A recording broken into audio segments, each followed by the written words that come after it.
पन्नगे च सुरेन्द्रे च कौशिके पाद संस्पृशि निर्विशेष मनस्काय श्री वीरस्वामिने नमः। आर्हत वाङ्मय में कहा गया है, को होय माणोय अणिगहीया मायाय लोभोय पवड्ढमाना चत्तारि कशिणा कषाया सिंचन्ति मूला इम पुनर्भवस्य। आज हम उज्जैनी नगरी में अवस्थित हैं। अहिंसा यात्रा में मध्य प्रदेश में आना हुआ, मालवा क्षेत्र में और इंदौर होते हुए, वहाँ रहते हुए उज्जैन में आना हुआ है। और उज्जैन हमारे धर्म संघ जैन श्वेतांबर तेरा पंथ के सप्तमाचार्य परम पूज्य डालगणी की जन्मभूमि होने के गौरव से मंडित है, गौरवान्वित है। डालगणी हमारे धर्म संघ के एक विलक्षण आचार्य थे। मैं दो आचार्यों को भिक्षु स्वामी के बाद में विलक्षण आचार्य अब तक के इतिहास में मानता हूं। एक तो आचार्य श्री डालगणी 7वें आचार्य और फिर आचार्य श्री महाप्रज्ञ जी 10वें आचार्य। ये दोनों भिक्षु स्वामी की बाद की परंपरा में विलक्षण आचार्य हुए हैं।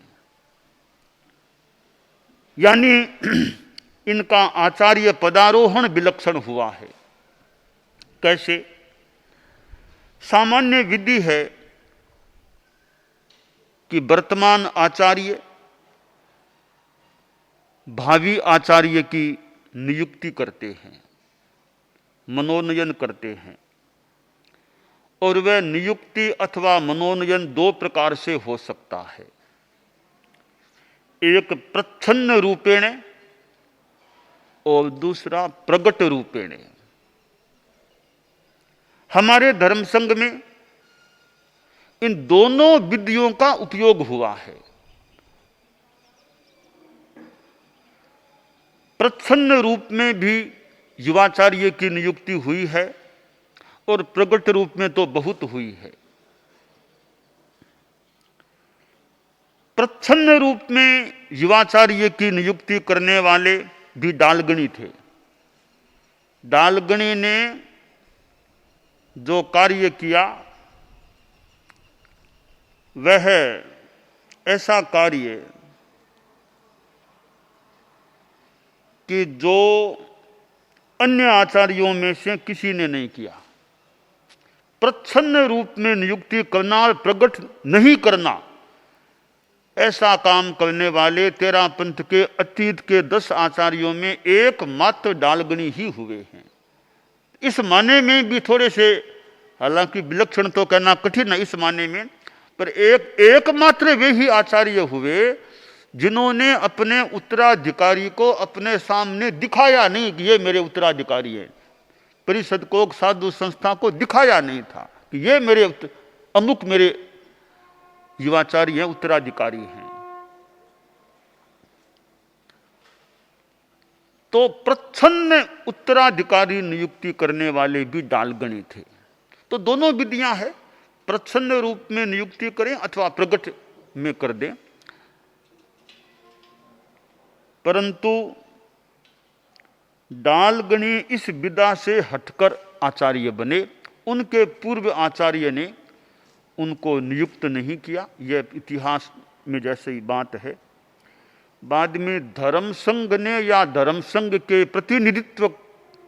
प्रतिनिधित्व धर्म संघ का करते हुए कालूजी स्वामी, बड़े कालूजी स्वामी रेल मगरा ने डालगणी के नाम की, यानी आचार्य के रूप में उनके नाम की, आचार्य नियुक्ति के रूप में उनके नाम की घोषणा की थी। तो पूर्व आचार्य के द्वारा अनियुक्त और धर्म संघ द्वारा, धर्म संघ प्रतिनिधि द्वारा, धर्म संघ के मुनि जी के द्वारा घोषित आचार्य परम पूज्य डालगणी हुए थे। यह उनके जीवन की एक विलक्षणता है। और दूसरी एक सहज उनकी विशेषता यह है कि तेरा पंथ के आज तक के इतिहास में आउट ऑफ राजस्थान के आचार्य होने वाले एकमात्र डालगणी हैं। और सारे आचार्य राजस्थान से हुए हैं, एक डालगणी ही ऐसे हुए हैं जो राजस्थान से बाहर के आचार्य हुए हैं। और डालगणी ही संभवतः ऐसे आचार्य हुए हैं जो राजस्थान के बाहर दीक्षित हुए हैं। और हमारे धर्म संघ के उनके सिवाय के जो 10 आचार्य हैं, मेरी भूल न हो, खैर हम इस बात को छोड़ भी दें, मोटा मोटी तो वे ही एक आचार्य होने चाहिए जो राजस्थान के बाहर दीक्षित हुए हैं। डालगणी को मैंने विलक्षण आचार्य तो इस आधार पर कहा है कि वे उनकी नियुक्ति सामान्य विधि से हटकर हुई है, परंतु उनका 12 वर्ष का जो आचार्य काल लगभग 12 वर्ष का रहा। और हमारे धर्म संघ में हम उन्हें एक तेजस्वी आचार्य के रूप में देखते हैं, याद करते हैं। एक अनुशासता तो थे ही, थोड़े और विशेष कोई अनुशासता के रूप में उनका व्यक्तित्व रहा। और उन्होंने मुनि अवस्था में जो यात्राएं की, कच्छ की यात्राएं की, 3 उनकी कच्छ यात्राएं हुई। और उनकी कच्छ यात्रा भी एक प्रभावशाली संभवतः रही, क्योंकि कच्छी पूज के रूप में वो विख्यात भी हुए, ख्याति प्राप्त की। और एक अपने ढंग के आचार्य थे। आचार्य काल में भी उनको जितना समय मिला, करीब 12 वर्षों का, और उन्होंने अपने ढंग से हमारे धर्म संघ की सार संभाल की। और हम उज्जैन में अभी हैं। व्यवहार की भूमिका पर देखें तो उज्जैन का अवदान है कि डालगणी को एक आचार्य संघ को एक आचार्य के रूप में एक साधु, ऐसा साधु मिला जो आगे जाकर आचार्य बना। तो यह उज्जैन का हमारे धर्म संघ को मानो कि एक अवदान है, देन है कि एक आचार्य हमें उज्जैन से मिले हैं। तो इधर उज्जैन में, उज्जैन उनका जन्म स्थल, और पास में इंदौर, इंद्रपुरी उनका दीक्षा स्थल। तो उनका दोनों स्थान, जन्मस्थल और दीक्षा स्थल में बहुत अंतराल नहीं है।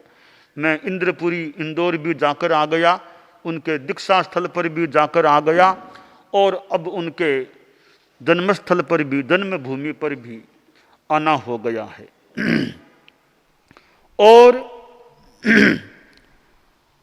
हमारे पूर्वाचार्यों में से डालगणी की जो महाप्रयाण स्थली, वहां तो हम बहुत रहे हैं। उनका लाडनू अंतिम स्थल है, महाप्रयाण का स्थल, वहां तो हम बहुत रहे हैं। वहां जो समाधि स्थल है वहां भी मैं गया हुआ हूं। पर डालगणी के जन्मस्थल में आने का अब काम पड़ा है, तो मैं बारंबार पुनः पुनः परम पूज्य डालगणी का स्मरण करता हूं। और जैसा कि मैंने श्लोक कहा, वह श्लोक पूर्व जन्म से संबंधित है, यानी पुनर्जन्म से संबंधित है कि पुनर्जन्म किसका होता है। जिसके कसाय ये गुस्सा, मान, माया, लोभ प्रबल होते हैं, उसका पुनर्जन्म होता है। संभवतः डालगणी के जीवन का ही प्रसंग है। उसका भाव यह है कि डालगणी थोड़ी यात्रा कर रहे थे, तो स्वास्थ्य की कुछ अनुकूलता संभवतः कम थी, तो जोधपुर के मुसद्दी श्री बत्सराज जी सिंघी, वैसे वैष्णव परंपरा से वो संबंधित थे, तो डालगणी से काफी वो एक अनुरक्त थे, ऐसा लगता है, या निकट थे कुछ। तो उन्होंने डालगणी से कहा, आचार्य जी ये क्यों आप इतना कष्ट झेलते हो, इतना यात्रा करना, पाद विहार करना, आपका स्वास्थ्य इतना अनुकूल नहीं, इतना कष्ट पाते हो, है क्या आचार्य जी, आखिर है क्या, आगे तो कुछ है नहीं, आप क्यों फालतू कष्ट झेलते हो, मुझे तरस आती है, आप बेकार का कष्ट पा रहे हो, आगे आगे कुछ नहीं है, क्यों फालतू कष्ट पाते हो। डालगणी ने कहा कि सिंघी जी, मान लो एक बार के लिए कोई आपकी बात मान ले कि आगे कुछ नहीं है, मान लो, तो हम तो साधु हैं, खूब अपनी शांति का जीवन जी रहे हैं, खूब आनंद में हैं, अच्छा आनंद का जीवन जी रहे हैं, ठीक है सब, तो हम कष्ट, यह जो बाह्य कष्ट पाते भी हैं, यात्रा करना आदि आदि, तो क्या दिक्कत है, हम तो बहुत शांति आनंद में हैं, अच्छा जीवन जी रहे हैं। परंतु सिंघी जी, यह तो आपकी बात है कि आगे कुछ नहीं है, हमारा सिद्धांत है कि आगे भी है, तो हमारा सिद्धांत अगर सही है तो आपका क्या होगा। अरे गुरुजी, हमारा क्या होगा, हम तो पापी लोग हैं, अगर पुनर्जन्म है तो जरबे इतने पड़ेंगे कि धरती भी नहीं झेल पाएगी।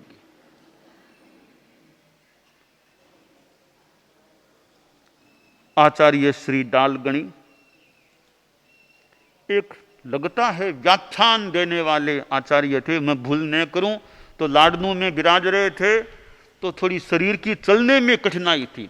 गुरुदेव तुलसी के भी कभी कभी श्वास के कारण से चलने में, कुछ लंबा चलने में कठिनाई बाद में संभवतः हो गई थी। डालगणी ने भी कहा कि मेरे चलने में दिक्कत हो रही है, संतों तुम एक काम करो, जो व्याख्यान का स्थान है तुम वहां मुझे बिठा दो, वहां मुझे बिठा दो, बिठाने के बाद व्याख्यान में दे दूंगा, मुझे वहां बिठा दो तुम बस। यानी व्याख्यान के रसिक रहे होंगे या उनमें क्षमता रही होगी कि मुझे बस व्याख्यान की जगह पर तुम बिठा दो, फिर व्याख्यान देना मेरा काम है।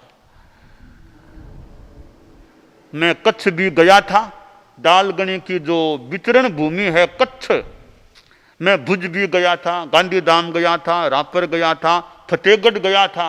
फतेहगढ़ तो खास डालगणी का जहाँ एक घटना या स्थान भी है कि कहाँ व्याख्यान देते डालगणी, तो मैं फतेहगढ़ भी गया था। तो वो आचार्य डालगणी की मुनि अवस्था की जो विचरण भूमि, एक खास एक प्रभावशाली उनका विचरण हुआ होगा, उस भूमि पर भी मैं सन 2013 में मतलब गया था, वहां थोड़ी सी यात्रा की थी। तो मानो कि अपने पूर्व आचार्य डालगणी की कर्म भूमि या विचरण भूमि पर भी मेरा जाना हुआ। और एक प्रसंग है डालगणी का, संभवतः यह है कि डालगणी कच्छ में थे और भुज में थे, तो वहां एक श्रावक था वीरचंद भाई, वो अन्य संप्रदाय का मानने वाला, डालगणी से संपर्क, डाल मुनि थे उस समय, डाल मुनि से संपर्क हुआ। डाल मुनि ने सिद्धांतों की चर्चा की, तत्व की बात बताई। कहा डाल मुनि जी आपकी बात तो ठीक ही लग रही है, मैं मेरी बात का भाव मैं बता रहा हूँ कि बात ठीक ही है। फिर वह अपने संप्रदाय के संतों के पास गया कि मेरे संत यह बात यूं कह रहे हैं, आप यूं कह रहे हैं। डाल मुनि बोले, रे वीरचंद भाई, तुम कभी हमारे पास जाते हो, फिर वहां जाते हो, फिर यहां आते हो, इतना जाना आना पड़ता है ना, एक काम करो, तुम्हारे संत और मैं एक ही जगह बैठ जाएं, तुम दोनों से आमने सामने बात कर लो ना। कहा ये ठीक है। तो दाल मुनीर वो थानकवासी पास हो गए, अब बोलो क्या बात है। तो बीरचंद से चर्चा हुई। तो बीरचंद भाई से चर्चा होते होते दाल मुनि अपने तेरा पंथ के सिद्धांत और बता रहे थे, उधर वो थानकवासी भी थे, संभवतः मुनि रहे होंगे। चर्चा होते होते फिर वो थानकवासी जो मुनि जी होंगे वो फिर बोले नहीं। तो बीरचंद भाई बोला कि अपने संतों से, महाराज कुछ तो बोलिए ना, दाल मुनि जो बात कह रहे हैं आप या तो दाल मुनि बात का खंडन कीजिए या दाल मुनि की बात को स्वीकार कीजिए। एक काम तो करो ना, आप एक तो बात बोलो, दाल मुनि की बात गलत है सही है, गलत है तो खंडन करो, सही है तो मंडन करो, उसको स्वीकार करो आप। मुनि जी ने जो बात की वो भी बड़ी अच्छी बात कही। उसका भाव यह था कि बीरचंद भाई बोल करके तो मैं, यानी भाव उसका समझे कि दोष का भागी नहीं बनना चाहता, कि खंडन कर सकूं यानी यह क्षमता, ये तो खंडन करना तो संभव नहीं है। मेरे शब्दों में भाव मैं यह समझता हूं, यानी कि दाल मुनि की बात का खंडन करना तो संभव नहीं है, इनकी बात को स्वीकार तो कैसे कर लूं, हमारा अन्य संप्रदाय उनके ऐसे कैसे झटपट बात को मान लें, पर खंडन तो नहीं कर सकता। तो बीरचंद भाई बोला कि जब आप इनकी बात का खंडन नहीं कर सकते तो मुझे तो दाल मुनि की बात ठीक लगती है, मैं तो तेरा पंथ को गुरुदावना स्वीकार करता हूं। तो इतिहास बताता है कि बीरचंद भाई ने दाल मुनि से तेरा पंथ की गुरुधारणा स्वीकार कर ली। यानी दाल मुनि का लगता है तत्व ज्ञान सिद्धांत का ज्ञान भी एक काफी अच्छा रहा होगा कि थानकवासी परंपरा के एक श्रावक को, जैसा इतिहास में मुझे याद आ रहा है, तेरा पंथी की गुरु धारणा करा दी। संभवतः वो वीरचंद भाई नानी पक को मानने वाला था, नानी पक्का था, फिर उसने कहा तेरा पंथ की गुरु धारणा स्वीकार कर ली। ऐसा मुझे इतिहास में पढ़ा हुआ याद आ रहा है। अब आगे क्या हुआ वो केवल ही जाने, पर इतिहास में प्रसंग मिलता है। तो मैं दालगणी की बात बता रहा था कि ऐसे हमारे दालगणी थे जिनकी कच्छ यात्राएं बड़ी प्रभावशाली रही, और उन्होंने मुनि अवस्था में जितना भ्रमण कर लिया, फिर आचार्य अवस्था में उनका इतना विहार, इतनी यात्राएं नहीं हो सकी, ऐसा लगता है। तो खैर मुनि अवस्था भी उन्हीं की थी, गणी अवस्था भी उन्हीं की थी, बालावस्था जो उज्जैन है बालावस्था भी उन्हीं की थी। आज हम उस भूमि पर मानो हैं जहां दाल मुनि बालावस्था में रहे, ऐसी उनकी भूमि पर, उनसे जुड़ी हुई भूमि पर हमारा आना हुआ है। और उज्जैन वह भूमि है जहां परम श्रद्धेय गुरुदेव तुलसी ने विक्रम संमत 2012 का चतुर्मास किया था, और वो आगम संपादन से मानो जुड़ा हुआ वह समय विक्रम संमत 2012 का। तो मैं गुरुदेव तुलसी की भी, मेरे जो गुरुदेव रहे हैं उनकी चतुर्मास भूमि पर आया हूँ, और परम पूज्य आचार्य महाप्रज्ञ जी की भी स्पर्श भूमि पर आया हूँ। आचार्य महाप्रज्ञ जी भी सन 2004 में उज्जैन में पधारे थे। मैं था तो आसपास में ही, पर उज्जैन में नहीं था, मैं झाबुआ जिला मुझे भेजा गया था। तो इंदौर और उज्जैन जब आचार्य श्री विराजे, मैं न इंदौर आ सका न उज्जैन आ सका था, दोनों ही जगह नहीं आ सका था। तो हमारे गुरुदेव आचार्य महाप्रज्ञ जी की भी, यह आचार्य काल की भी स्पर्श भूमि रही है उज्जैन। तो वहाँ भी मेरा आना, और भी हमारे पूर्ववर्ती आचार्यों से जुड़ी हुई यह उज्जैन की भूमि रही है, जो भी आचार्य पधारे। तो खैर आज हमारा यहाँ उज्जैन में अवस्थान हो रहा है, और हमारे उज्जैन के समण भी अब दीक्षित मुनि दीक्षा लेने वाले हैं। समण सिद्ध प्रज्ञ जी भी अपनी ये उज्जैन की भूमि पर ही, उज्जैन की भूमि ही उनकी दीक्षा भूमि बनने के लिए संभावित हो गई है। तो हमारे अनेक चारित्रात्माएं उज्जैन से जुड़ी हुई है उस श्रृंखला में। समण के रूप में तो हैं ही हैं सिद्ध प्रज्ञ जी, अब मुनि के रूप में भी उनका एक ऊर्ध्वारोहण मानो श्रेणी आरोहण का क्रम बनने वाला है। तो कल फिर दीक्षा का कार्यक्रम भी है। तो समण सिद्ध प्रज्ञ जी भी जो मुनि दीक्षा की ओर मानो अग्रसर हैं, और उन्होंने कहा 57वां वर्ष चल रहा है, 57वां वर्ष। तो यह एक मतलब 50 के पार की उम्र 57वां वर्ष है। इतने वर्षों तक पिछले कई वर्षों समण के रूप में मानो सेवा दी, कार्य किया, अनेक रूपों में सेवा दी है। अब थोड़ा ऊर्ध्वारोहण का अवसर इनके लिए आया है, और जो उज्जैन इनसे पहले से जुड़ा हुआ है वही उज्जैन और इनके साथ मानो जुड़ रहा है। तो यह दीक्षा की बात, डालगणी की भूमि से जुड़े हुए हमारे समण सिद्ध प्रज्ञ जी हैं। तो समण सिद्ध प्रज्ञ जी भी खूब अच्छी साधना करते रहें, खूब अच्छी आराधना करते रहें, खूब जितनी हो सके अच्छी से अच्छी सेवा करने की, सेवा देने की, सेवा करने की भी भावना रखें। दानान सेठम अभयपयाणम सच्चे सुया अणवज्जं वयन्ति तवे सुया उत्तम ब्रह्मचेरम लोगुत्तमे समणेनाय पुत्ते।